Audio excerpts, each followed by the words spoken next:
A very good afternoon, my dear students. So today is 5th September, and in our previous class we already completed lesson 6, all the exercise and question answer. I hope all of you did in your English copy. बेटा यदि आपने complete नहीं किया है तो you have to do it. आपको पूरा copy complete करना है. And today we will start our new lesson, lesson 7, and the name of the lesson 7 is the sun and the wind. The sun and the wind. Here the meaning of sun is suraj and meaning of wind is hawa. तो सूरज और हवा. तो what is the name of the lesson? The sun and the wind. तो बेटा before starting the lesson I asked you one question. So my question is, which of the 2 days do you enjoy more? Which of the 2 days do you enjoy more? यदि आपके पास 2 दिन है, one sunny day and other is windy day. आपके पास यदि sunny day है और windy day है तो आपको कौन सा दिन आप ज़्यादा इंजॉय करेंगे? Which of the 2 days do you enjoy more, a sunny day और ए विंडी डे? तो here my answer is I enjoy sunny days, because on windy day we can stay home only and we can not go outside, we can not play outside of the house.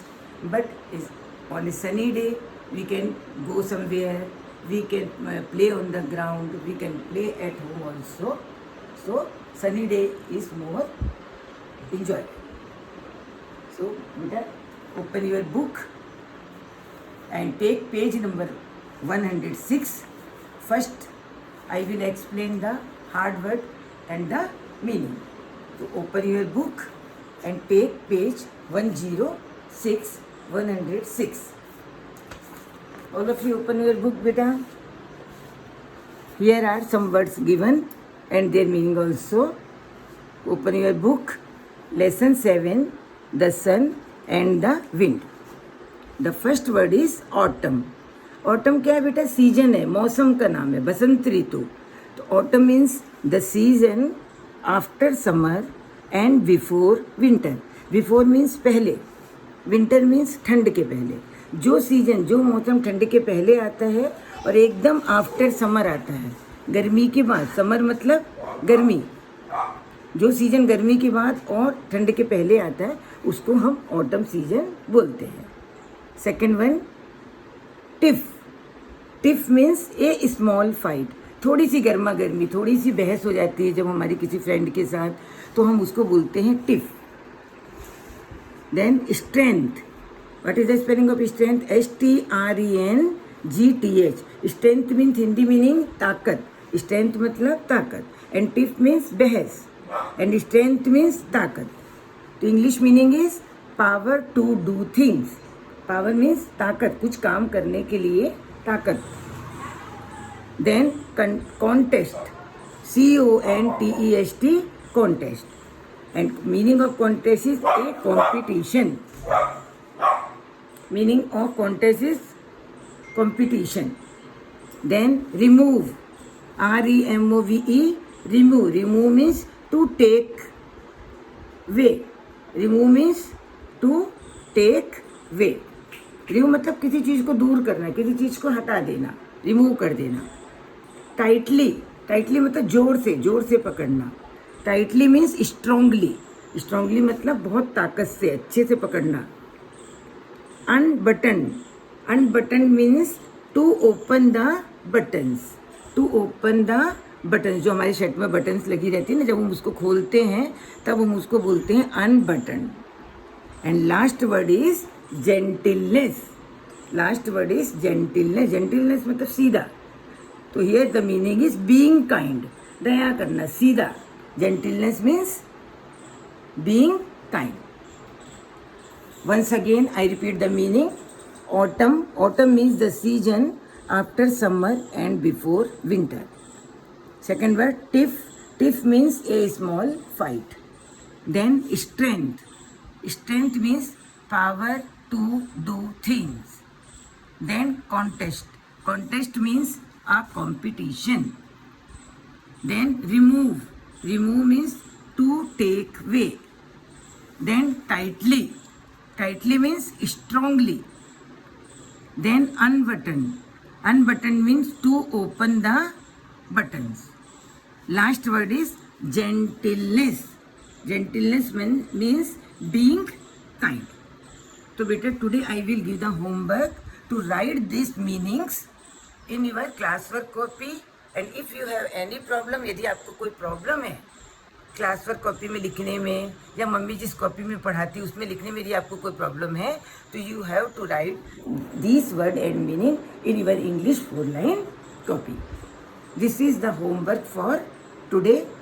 Now we will start the reading of the lesson. I will read the lesson and explain it.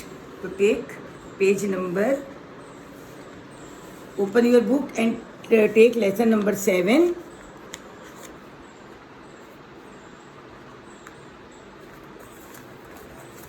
Lesson number 7. The sun and the wind. The sun and the wind. Look at in the picture. It is sun and it is wind. The sun and the wind. So now I will explain the lesson and start the reading of the lesson. One autumn day, the sun and the wind had a tiff. एक दिन autumn जो बसंत ऋतु थी उस दिन सन और wind के बीच में tiff हो गई, जरा सी बहस हो गई दोनों के बीच में. क्या बहस हुई अब हम देखते हैं. द विंड ने क्या बोला? सबसे पहले विंड ने क्या बोला? I am stronger then you. Wind ने सन से बोला कि मैं तुमसे ज़्यादा ताकतवर हूँ. I am stronger then you. तो सन ने गिव रिप्लाई. क्या रिप्लाई दिया सन ने?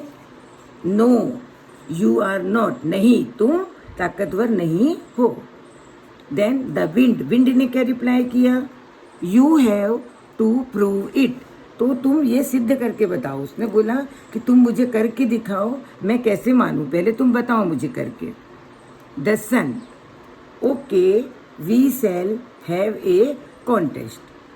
तो सन ने क्या बोला कि ठीक है हम दोनों एक कंपटीशन करते हैं. कॉन्टेस्ट मतलब हम दोनों एक रेस लगाते हैं, एक कंपटीशन करते हैं, फिर ये प्रूव हो जाएगा कि who are stronger. So turn your page.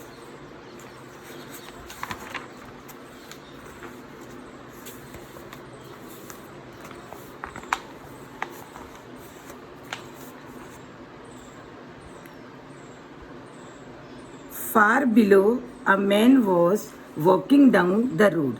Far below वहीं पे नीचे एक व्यक्ति रोड से जा रहा था. Walking means चल के जा रहा था. He was wearing a warm coat.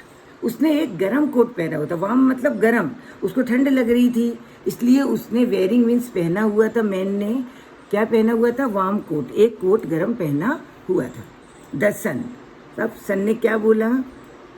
Let's test our strength. Sun ने उस व्यक्ति को देख के बोला, उस मैन को देख के, कि चलो अब हम अपनी ताकत को आजमाते हैं. स्ट्रेंथ मीन्स हम देखते हैं, हमारा टेस्ट लेते हैं अपनी ताकत का. Whoever forces the man to take off his coat shall be the winner.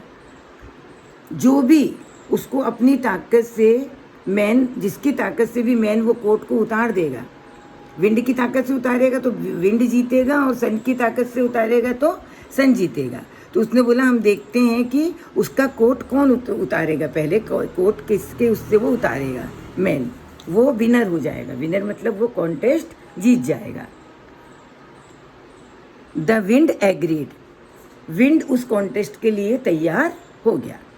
क्या बोला सन ने? सबको समझ में आया. सन ने बोला कि ये जो मैन जा रहा है ये कोट पहना है, अब हम अपनी ताकत से देखेंगे कि ये कोट कैसे उतारता है. जिसकी ताकत से वो कोट उतारेगा वो विनर होगा.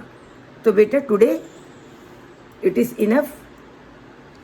Now in my next video I will explain the rest of the lesson and you have to read the lesson at home. So have a nice day बेटा. And what is the homework? मैंने क्या homework दिया है बेटा आपको कि वो जो वर्ड मीनिंग टीचर ने आपको बताया था, page number 106 I will send in your WhatsApp. So you have to write the word meaning in your English copy और in your class work copy and read the lesson at home बेटा. तो once again मैं फिर से बोलूँगी कि बेटा आपको पूरे लेसन इंग्लिश की कॉपी में कंप्लीट करना है. Thank you. Have a nice day.